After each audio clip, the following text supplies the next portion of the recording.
Hey all, Lawrence here, and today I'm going to bring you guys a bit of an interesting video. So recently I've gained access to what's called CODEX. Now it's an AI that is currently being researched and developed by openai. And essentially what this AI does is, just like you see all those, prompt to art sort of thing, CODEX is like prompt to code. And I was having a play around with it just before making this video with JavaScript, and it's so cool. And I just decided, you know what? I wonder if it knows Unity. And to my surprise, it does.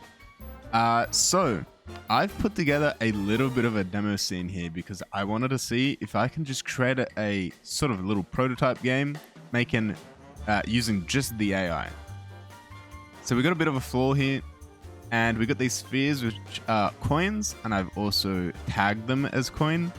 I've also set their trigger so that they are not a solid object. And then this red cube over here is like a restart cube. So I want to see if we can have like a sort of a win condition and a lose condition. And again, the tag is restart.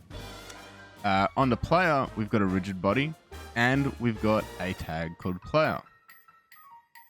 So how you start with this is you sort of have this comment here, and the way I've sort of found that it works best is if you give it steps. Now, if you tell CODEX to create me a game where the main character is a bird and the bird is able to shoot fire out of its beak, and the goal is to cook as many cows on the field as possible. Let's just say that random, absurd, abstract game, right? It's something, it's your dream game. You've had this idea forever, right? If you gave that to CODEX, it probably won't know what to do with it. So you got to give it steps. So you treat CODEX as a tool, not so much as something that will completely replace coding. So you still need to understand the logic behind what you want to create. However, you don't specifically need to know how to program. So what I did is I say using Unity3D. Now for CODEX, this straight away says, okay, the programming language we want to use right now is Unity, and anything related to Unity. And then we go with steps. So we say 1. And the first thing I want to tell it to do is create a new script template called player controller. So if we run this, you will see that it does give us Unity's code. It's gone off on a little bit of its own thing. This is the great thing about CODEX, right? Unless you sort of define exactly what you want, and it's still going here. Unless you define exactly what you want, it kind of goes off on these little programming rants. So I didn't give it a lot to go off, right? I said create a new script template called player controller. It's done what I've said, but then it's added like extras in, and I don't need any of this stuff. So okay, so now let's sort of hone in on what exactly we want. So I'm gonna say create a new public rigid body, and how do we want to say this? We'll say create a new public rigid body reference and get the current rigid body. So if every time we do this, we need to remove the previous code. So if we run this, should have it. There we go. And again, it's gone off on its own little scripting spree here. So you can see that it's dumbed down the code, and it has done what we've wanted. So I've asked it to create a public rigid body reference and get that rigid body. So there we go. Now let's give it some movement. So let's just say in the update method, add velocity using the WASD keys with a public reference to a speed value. Right? So essentially what I want it to do is allow WASD movement, and we want a changeable speed value. So let's see if I can do that. Let's submit that. All right, it does have the speed. It is getting the rigid body. And it seems like this movement code it's done, it is just timesing it by speed. So so far it's doing exactly what I'm telling it to do. So let's see if this works. So if we go over here, sure, create a new player controller.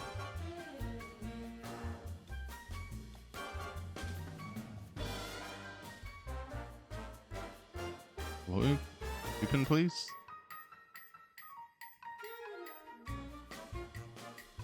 Let's close out. Come on, there we go.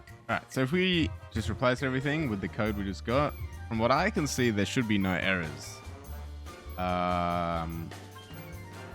So let's see.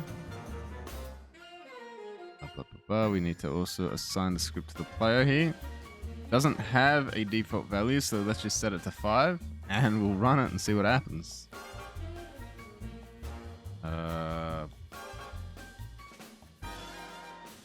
Okay, no movement. Let's see if we just give it a larger value. There we go, there's the movement. Might need to default it to something like 50. Okay, so now we want to be able to collide with those coins. So let's say create how do we say this? Detect on trigger enter for objects with the tag coin and restart. We'll say if we might go and do another step here. Say if coin has been detected, destroy the coin and increase our own scale by 0.16. If we should capitalize these. You don't want to make them different, otherwise then might do different things. So if restart has been detected, then restart the level. So we'll see what that does. Middle of this. We got speed, we got rigid body. Still getting our speed. It's looking like it's doing a different way of finding our speed or velocity this time. It has started an on trigger enter method. It is destroying the game object and it is increasing our scale and restart. Now, this is something I noticed. Whenever they ended up training CODEX on the Unity API, they were using a very old version of Unity. Application.loadLevel hasn't been in Unity for quite a while. But everything else, from what I can see, is correct. So we can just, and I might even copy the prompt as well here. So we can copy and paste that. Now, we want to be using Scene Manager and using Unity Engine.Scene Management. And we want to actually go in here and replace this ourselves. Load level, say scene manager.getActiveScene.buildIndex. And I mean, we only needed to change one line of code and the AI did the rest for us. So let's see how that does. Now our values might be a bit wrong here because it's sort of changed the way it's applying movement. Oof. Yeah, that's it's a little bit too fast now, so let's maybe make that speed 2. Alright, so there we go. We are we got some funky stuff happening here. So it is adjusting our velocity, and we are being pushed in the direction that we are facing. So we could potentially say, let's maybe add a reference here that says lock all rigid body rotations, and then we will need to do 4, 5, 6, 7. Let's see if it knows what I mean by that, and let's see if it adds any constraints to the rigid body.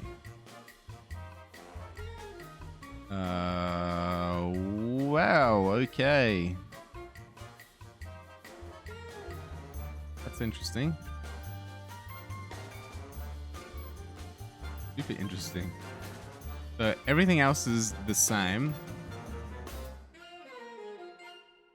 Yes, everything else is the same. Instead of rewriting this line of code, I'm just going to copy and paste it into CODEX here, and all of this, paste it in here. Okay. Using Unity engine.scene management. Oh. Once again, it's changed this. So for whatever reason, it likes toggling between this version of the script and the other one. However, I've got this constraint now. So let's see what it does. We might need to up this back to 50 this time. Our rigid body constraints, we'll just look at that. So it has actually constrained the rotation.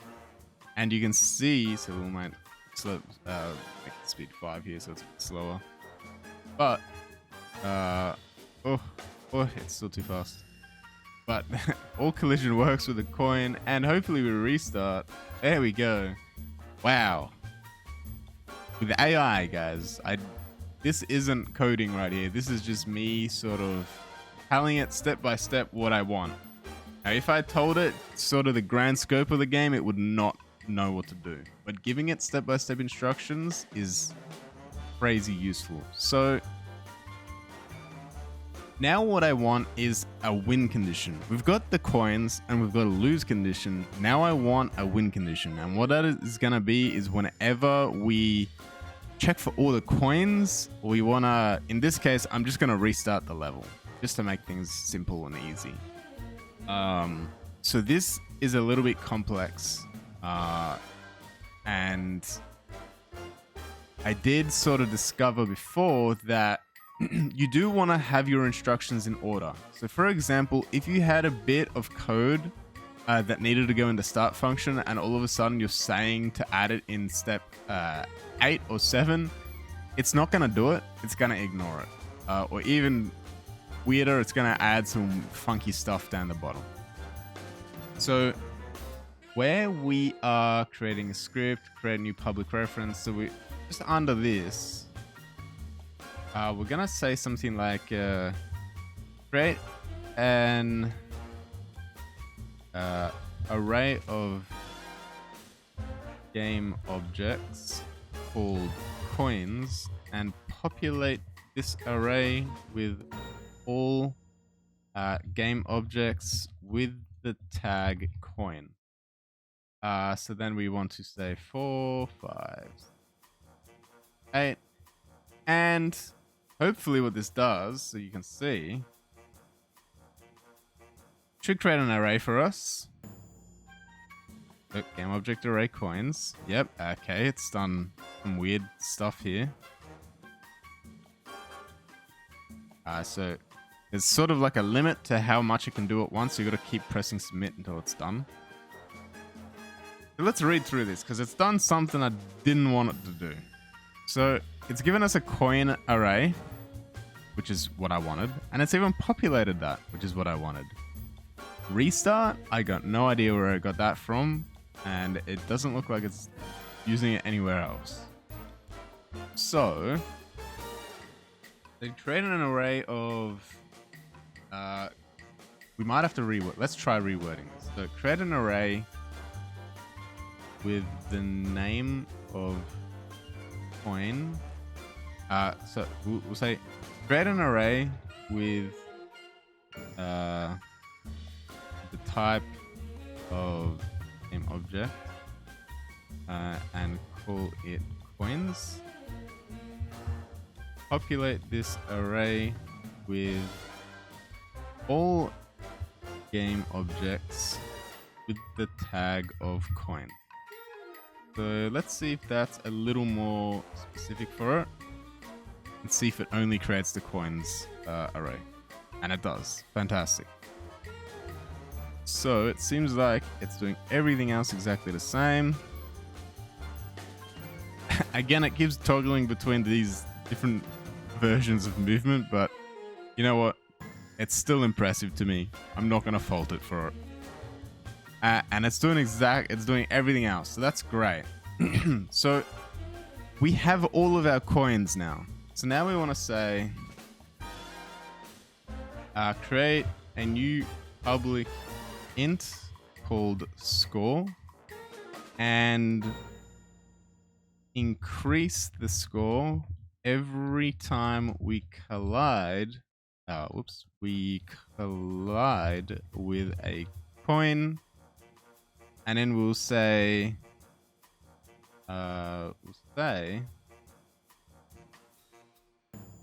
if the score is greater than or equal to the length of the coins array, then restart the level. And we want to renumber all of these. Say 6, 7, 8, 9, and 10. And let's see if it can get all of that big chunk I just did. So rigid body coins score. It sets the score to 0. Good. Again, it's using a different method of movement. Okay, it's increasing the score. Interesting. It's opted to check for the score on the trigger enter, which isn't a bad thing. I was just expecting it to do it in the update. Interesting. Okay, so like we did before, because that code should all work now, but we're going to just copy and paste this line here. So we don't have to do it over and over again. It's a shame it's using the old Unity API, but it's still impressive. Like, this is still crazy. So Unity engine.scene management. Sweet, so we'll read through it. Basically, these are all the variables. It gets the rigid body, it gets all the coins in an array, sets the score to 0, sets our constraints. This is our movement for our rigid body. Oh, it's comparing the tag this time. I think that's... Was it checking the tag or was it always comparing the tag? I don't know. Anyway, it all looks correct to me. So if we go to the player and we look at all of these, we enter the game, it should get the rigid body. There we go, it populates the array. And the score should increment. It does. And when we get this last one here, we should restart. And it does. That's... For me, that is just the best. And then hitting this red cube here, and it also restarts. Like, come on. It's so cool. Like, it was cool before because I was messing around with JavaScript, and I was just like, I wonder if it knows Unity. And the fact that it does, even though it's using like an older API version, it's just, oh, it's so cool to me. Anyway, I know it was a bit of a lengthy video, but I just wanted to share this with you guys. If you do want to get access to CODEX, you will need to go to the OpenAI website and register to the CODEX whitelist. It will take a while, but yeah, once you get access to it, you get access to their playground, and can do all sorts of stuff in here. So yeah, I hope you guys enjoyed this. We made a freaking game without even programming, not even visual scripting. We just told the computer what to do with pure English. That's just programming is getting dumbed down to the max. I love it. It's so, to me, it's just so cool. I don't think it's ever going to replace actual programmers, just in case people are wondering. Like, you know, we just saw there was a outdated API stuff. Like, you're still gonna, there's always going to need to be programmers, but it's just so cool. Anyway, guys, I hope you guys enjoyed the video once again. Leave a like, leave a comment what you think, and yeah, I'll see you guys in the next video.